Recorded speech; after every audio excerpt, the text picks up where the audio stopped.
começa, pessoal, a falar sobre iluminismo. O que foi o iluminismo? O iluminismo também é chamado de ilustração por alguns autores, porque uma das marcas dele é essa questão do racionalismo, essa valorização da razão como caminho para você chegar ao conhecimento. Então, você vai encontrar em alguns livros o termo iluminismo, em outros livros ou questões de vestibular, você vai encontrar o termo ilustração. Mas o que é isso? O que foi isso? O iluminismo foi um amplo movimento intelectual que começou lá na Inglaterra no século XVII, mas se consolidou mesmo na França no século XVIII. E o que ele defendia? Quais eram as suas marcas? Os iluministas, eles vão defender fundamentalmente uma crítica muito ferrenha ao antigo regime. E que antigo regime é esse? O antigo regime é toda aquela estrutura política, econômica e social que caracterizou a Idade Moderna, que caracterizou esses países absolutistas da Idade Moderna e avançando para a Idade Contemporânea. Para a gente entender o iluminismo, a gente precisa primeiro ter em mente essa questão do antigo regime. O que é o antigo regime? O antigo regime, na parte política, ele é o absolutismo. Na parte econômica, ele é o mercantilismo. Na parte social, ele é uma sociedade de grupos, de estados, onde o primeiro estado é o clero, o segundo estado é a nobreza, o terceiro estado é a burguesia e os camponeses, os trabalhadores urbanos, e, enfim, o povão, né, que faz parte do terceiro estado. Essa estrutura de antigo regime, política absolutista, economia mercantilista e sociedade de estados ou ordens, onde nós temos grupos sociais que apresentam uma desigualdade, não só social, mas tributária, jurídica, etc. Isso tudo é antigo regime. Os iluministas, eles vão bater de frente com isso. Eles vão bater de frente com essa estrutura do antigo regime. Eles vão bater de frente com o absolutismo. Eles vão bater de frente com o mercantilismo. Eles vão bater de frente com essa desigualdade social. Né? Essas vão ser as marcas dos iluministas.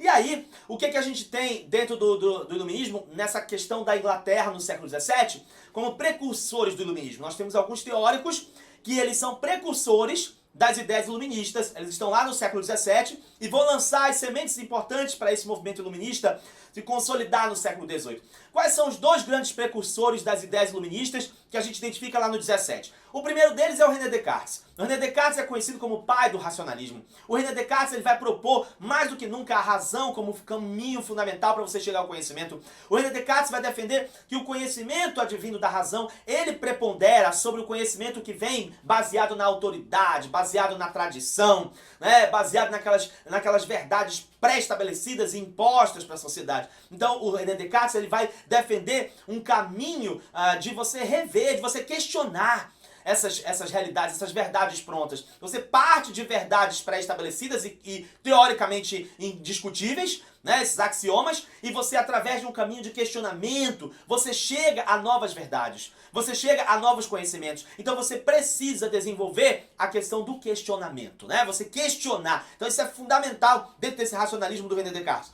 E aí a gente tem também do outro lado o John Locke. O John Locke também está no século XVII falando de liberalismo político. O John Locke, já no século XVII, falava de uma relação contratual entre os governantes e os governados, que fosse regida por uma constituição.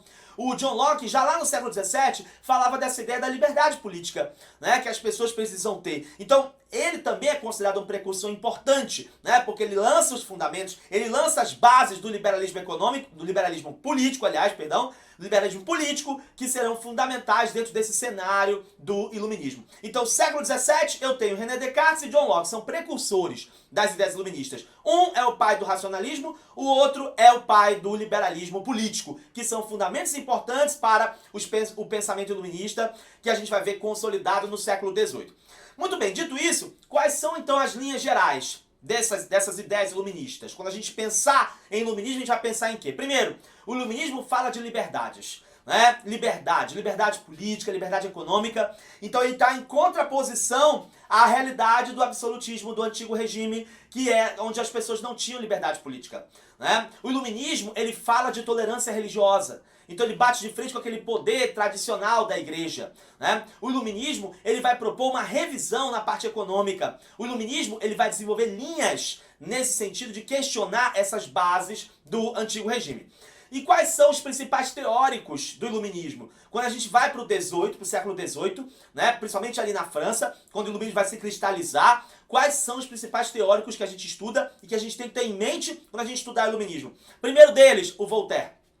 O Voltaire é um cara que é um ícone, uma referência dentro do iluminismo. Mano, qual é a linha do Voltaire principal? A linha principal do Voltaire é as liberdades individuais. O Voltaire vai trabalhar o direito de ir e vir, a liberdade de pensamento, a liberdade de expressão, a liberdade de opinião. O Voltaire tinha uma máxima que ele dizia: olha, eu posso não concordar com nenhuma palavra do que você diz, mas eu vou defender até a morte o direito de você dizer. E o Voltaire tinha uma forma muito interessante de criticar a sociedade, porque ele era um dramaturgo, ele escrevia sátiras, então ele fazia as pessoas rirem. E através do riso, através da gargalhada, ele criticava a sociedade, mano, e as pessoas criticavam rindo aquele cenário, criticava a nobreza, criticava a igreja, né, criticava esse poder da igreja, esse poder tradicional da igreja, então criticava a hipocrisia da sociedade e da própria nobreza. Então o Voltaire, nessa linha, ele foi um cara importantíssimo dentro do cenário do iluminismo. Agora, é importante ressaltar que o Voltaire não era muito identificado com os estratos populares, não, com as camadas populares, não. Aliás, esses iluministas em geral, eles defendem uma revisão, eles defendem uma mudança, eles contestam, né, aquela realidade do antigo regime, mas não significa que eles estão muito preocupados com o povão mesmo, não. Né? Na verdade, eles querem mudanças, mas mudanças pontuais que acabem influenciando numa melhora para a burguesia e não necessariamente para o povão, tá? Não necessariamente para o povão. Então, o ícone importante, o Voltaire. O segundo ícone importante é o Montesquieu. Por que o Montesquieu é importante? Ele é simplesmente o autor da teoria dos três poderes. A divisão dos poderes, executivo, legislativo, judiciário. O Montesquieu, ele dizia, muito poder concentrado nas mãos de uma pessoa só não dá certo. Porque a tendência das pessoas é abusar desse poder. Né? Então a ideia do Montesquieu era você dividir o poder, três poderes: um poder para julgar o cumprimento das leis, o judiciário, um poder para cumprir as leis, né? O executivo, e um poder para criar as leis, que é o poder legislativo. Né? E esses poderes seriam autônomos dentro dessa dinâmica da teoria dos três poderes. Então Montesquieu é importantíssimo também nesse cenário iluminista, porque afinal de contas, as ideias do Montesquieu, elas servem de referência, servem de base até os dias atuais. Né? Então isso é muito importante. Outro ícone importante do iluminismo é o Rousseau. O Rousseau vai ser super importante porque o carro-chefe do Rousseau é o contrato social. O que o Rousseau vai defender? O Rousseau vai defender que o governante, ele é um mandatário do povo. O governante, ele tem que estar a serviço do povo. Ele vai dizer que o poder do governante emana do povo. A origem do poder do governante é o povo. Consequentemente, pro Rousseau, o melhor sistema político não era a monarquia. O melhor sistema político seria uma república, né? Onde a vontade do povo é considerada, onde o povo tem o direito de escolher, tem o direito de se expressar e etc. Né? Então, as ideias do Rousseau, elas são importantíssimas. O Rousseau, ele bate de frente com uma ideia cristalizada de um teórico do século anterior, que é o Thomas Hobbes. Né? O Thomas Hobbes, lá no século anterior, no 17, no Leviatã do Thomas Hobbes, ele dizia que o homem nasce mal, né? que o homem nasce mal, e que o homem já tem aquela tendência de ser egoísta, de atacar o outro. Thomas Hobbes dizia que o homem é o lobo do próprio homem. Né? Por quê? Porque o ser humano já nasce com essa coisa ruim, né? Com essa tendência ruim de ser egoísta e tudo mais, de privilegiar os seus próprios interesses em detrimento do outro e tudo mais. E aí o Thomas Hobbes dizia lá no 17 que era necessário a existência de um Estado que fosse resultado de um pacto social e esse Estado pudesse impor a ordem, né? E pudesse ir de encontro a esses instintos egoístas e destrutivos do ser humano. Né? Então isso é o Thomas Hobbes falando lá no Leviatã. Quando vem o Rousseau no 18, o Rousseau vai bater de frente com o Thomas Hobbes. Porque o Rousseau vai dizer assim, olha, esse negócio de dizer que o homem nasce mal, né, que ele já tem essa... Não. Para o Rousseau, o homem, ele nasce bom, mas é a sociedade que vai corrompendo esse homem. Então a gente não precisa de um Estado coercitivo, um Estado que seja a autoridade para regular as relações sociais, porque os homens são egoístas por natureza e precisam de uma autoridade máxima para controlar essa galerosidade dos seres humanos. Para o Rousseau, ao contrário, o homem nasce bom, a sociedade é que corrompe, então a gente precisa, na verdade, de um governo que atenda às demandas da população, que atenda às demandas do povo, que aí sim a coisa vai funcionar, a coisa vai ser construída de uma forma positiva. Então o que a gente precisa não é de um governo absolutista, o que a gente precisa é de um governo que seja resultado dessas expressões da vontade popular. Por isso a ideia da república. Né? Ele critica, por exemplo, também o Rousseau, essa questão da propriedade privada. Né? Ele defende a limitação da propriedade privada. Então por isso que as ideias do Rousseau, elas são ideias muito interessantes e muito próprias. Né? Quando a gente compara com os outros iluministas, a gente vai ver que o Rousseau tem um diferencial importante, ok? Muito bem, dentro desse cenário do iluminismo, o que aconteceu com os reis?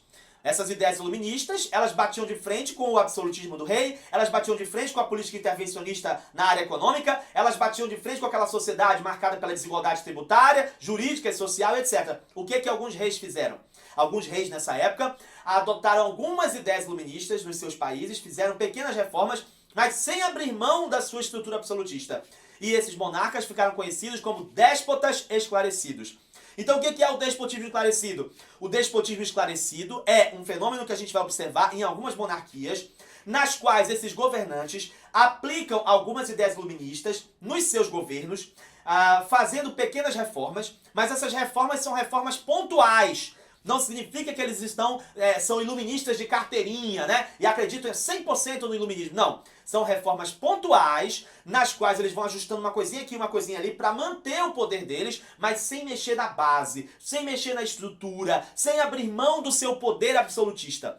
Por isso eles são chamados de déspotas, porém déspotas esclarecidos. Embora alguns autores até contestem a utilização desse termo, porque alguns autores dizem que um déspota, em síntese, não pode ser esclarecido. Mas o fato é que alguns monarcas mantiveram a sua estrutura absolutista, mas aplicaram algumas reformas inspiradas no iluminismo, mas sem mexer na base do seu poder, mantendo o seu poder absolutista. Onde é que a gente vai ver isso acontecendo? A gente vai ver isso acontecendo em Portugal e Espanha, por exemplo.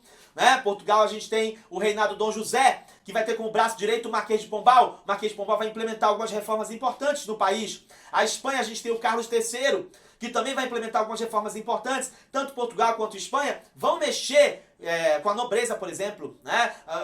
Os privilégios da nobreza. A nobreza vai sentir o impacto ali em Portugal e Espanha nessas medidas que são implementadas. E ali, fundamentalmente, nós vamos ter, dentro dessa aplicação das ideias iluministas, né? Dentro desse cenário do despotismo esclarecido, um foco muito grande na igreja. A gente vai ver a igreja, os estados se levantando contra o poder da Inquisição, contra o poder da igreja. Vamos ver a própria Inquisição sendo esvaziada nessas reformas, né? Então, o que eles estão fazendo? Eles estão fortalecendo o poder do rei e estão enfraquecendo o poder da igreja. Em Portugal e na Espanha nós vamos ver esse fenômeno acontecendo. E ali, então, a gente tem um cenário de despotismo esclarecido. Porque os iluministas, eles criticavam o poder da igreja, né? Então, esses monarcas, quando eles começam a diminuir o poder da igreja, eles estão aplicando uma reforma na área religiosa que é inspirada nas ideias iluministas, certo? Mas o sentido é o quê? É fortalecer o poder do rei. É diminuir o poder da igreja e fortalecer o poder do rei. Então, consequentemente, eles estão fazendo reformas? Estão, mas não estão abrindo mão do absolutismo. Certo? Em Portugal e Espanha a gente vai ver esse processo. Na Áustria, na Prússia, na Rússia, nós temos também isso, né? O José II da Áustria, nós temos na Prússia o Frederico, nós temos na Rússia a Catarina, nós temos aqui as reformas que cada um deles realizou nos seus governos, e que a gente vai perceber que esses monarcas estão fazendo. Eles vão construindo escolas, eles vão diminuindo a repressão política, eles vão soltando presos políticos, eles vão fazendo algumas reformas pontuais, inspiradas no iluminismo, mas eles não vão abrir mão do seu poder absolutista, né? É uma tentativa, mais ou menos, de reformar algumas estruturas, mas sem abrir mão do seu poder absolutista. Isso resolveu? Isso não resolveu. Certo? Por quê? Porque à medida que eles não aplicaram o iluminismo 100%, eles não tiveram apoio da burguesia, né? Continuou insatisfeita, e perderam o apoio da nobreza. Né? Nos países onde a nobreza foi afetada por essas reformas. Nem todos os países a nobreza foi afetada. Né? Na Áustria, na Prússia, na Rússia, esses países, por exemplo, eles tiveram uma preocupação em manter os privilégios da nobreza. Enquanto em Portugal e Espanha a nobreza foi perseguida, na Áustria, na Prússia e na Rússia, esses monarcas tiveram uma preocupação de manter os privilégios da igreja. Os privilégios da nobreza, aliás. Então essa nobreza, na Áustria, Prússia e Rússia, ela não é tão afetada quanto a nobreza foi afetada em Portugal e Espanha. Certo? Mas enfim, apesar disso, nós temos um processo que a gente vai perceber no qual esse despotismo esclarecido não resolveu muito a vida desses monarcas.